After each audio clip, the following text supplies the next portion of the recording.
স্বৈরাচারের বিরুদ্ধে। কারণ আমাদের যে ভিসি এবং যে ট্রাস্টি বোর্ড, এরা যে আওয়ামীর একটা সফট পাওয়ার হিসেবে 17 বছর কাজ করেছে, সেটা স্পষ্ট, দিনের মতো স্পষ্ট। সেটা নিয়ে কারো কোনো দ্বিধা থাকার কথা নয়।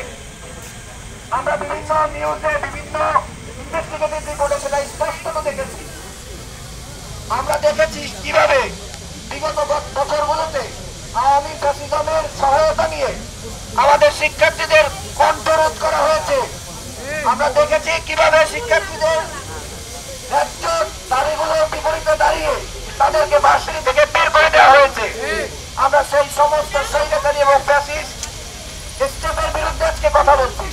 অথচ আমাদের কিছু ভাই বোনেরা আমাদেরকে না বুঝে, আমাদেরকে ভুল বুঝে, তারা আওয়ামী, নিজেদের অজান্তে তারা আওয়ামী ফ্যাসিজমের পক্ষে দাঁড়িয়ে যাচ্ছে।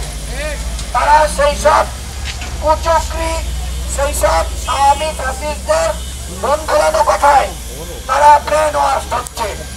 এটা আমাদের